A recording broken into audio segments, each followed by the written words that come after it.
वळूया पुढील बातमीकडे। नवाब मलिकांच्या नेतृत्वामध्ये राष्ट्रवादीची बैठक पार पडली। पक्ष मुंबईतील आपली ताकद आजमावणार आहे।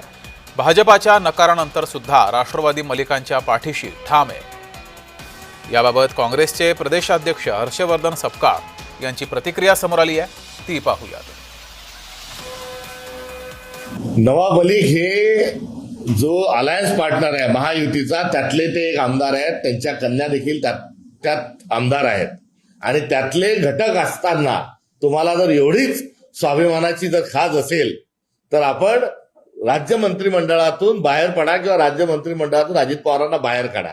अशा नुरा कुस्त्या ज्या आहेत या दाखवण्याचं भारतीय जनता पक्षाने बंद करावं। हिंमत असेल तर खरी कुस्ती खेळावी। वोट चोरीचा मुद्दा जो आहे तो मान्य करावा आणि बॅलेट पेपरवर निवडणुका घ्याव्या। तर नवाब मलिकांच्या नेतृत्वामध्ये राष्ट्रवादी सोबत युती होणार नाही असं अमित साटम यांनी स्पष्ट केलंय। अमित साटम यांनी भाजपाची भूमिका स्पष्ट केली आहे।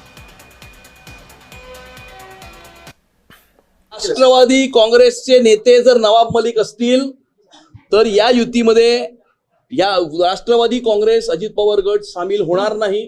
नवाब मलिक यांच्यावरती गंभीर अशा प्रकारचे आरोप आहेत आणि त्यांच्याबरोबर कोणतीही युती भारतीय जनता पार्टी करणार नाही।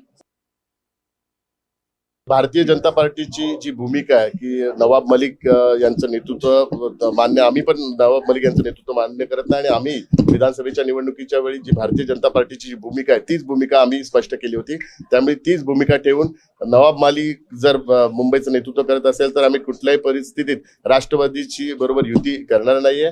जी भारतीय जनता पार्टीची जी भूमिका असेल तीच भूमिका आमची असणार आहे आणि आम्ही महायुतीच्या माध्यमातून मुंबईचा महापौर कुठल्याही परिस्थितीत या ठिकाणी मराठी महापौर त्या ठिकाणी आम्ही बसवणार।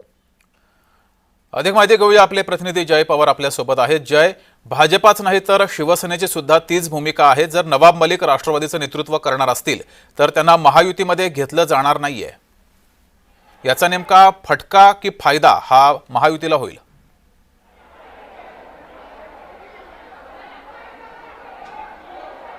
नक्कीच आता खरं तर जागा वाटपानंतरच या सगळ्या गोष्टी ज्या आहेत ते समोर येतील, कारण जागा वाटपाच्या बैठका ज्या आहेत ते या महायुतीच्या माध्यमातून सुरू आहेत। मात्र ह्यामध्ये अजित पवारांचा पक्ष कुठेही या बैठकीला उपस्थित दिसत नाही आहे। त्यामुळे जागा वाटपाच्या वेळीस कशा पद्धतीने फॉर्म्युला असणार किंवा जागा वाटप हे कशा पद्धतीवर ह्याच्यावरती खरं तर एक प्रश्नचिन्ह उपस्थित केलं जातोय। कारण दुसरीकडे राष्ट्रवादी अजित पवार गटाकडनं एक स्वतंत्र बैठक जी आहे ते त्यांच्या पक्ष कार्यालयामध्ये घेतली जात आहे। नवाब मलिक यांना मुंबईतील नेतृत्वाची जबाबदारी दिली आहे आणि याचा विरोध भाजपला आहे। भाजपला नवाब मलिक यांची साथ किंवा नवाब मलिक यांचं नेतृत्व नको असल्या कारणाने भाजपकडनं थेट सांगण्यात येत आहे, जर नवाब मलिक हे मुंबईत नेतृत्व करत असतील तर आम्ही त्यांच्यासोबत युती म्हणून राहणार नाही, तर फक्त शिंदेंची शिवसेना, RPI आणि भाजप हे तीनच पक्ष एकत्रित या मुंबई महानगरपालिकेच्या निवडणुकीला सामोरे जातील। त्यामुळे अजित पवारांचं राष्ट्रवादी आता यावरती नेमकं काय भूमिका घेणार किंवा यामधून या निवडणुकीला आता स्वतंत्रपणे सामोरे जाणार का? कारण पुण्यामध्ये तर अशा पद्धतीचं घटना घडली आहे की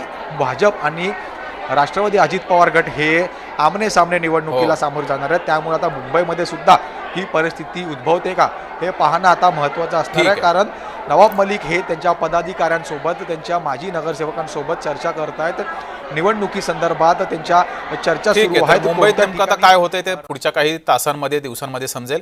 जय, धन्यवाद दिलेल्या या माहितीबद्दल।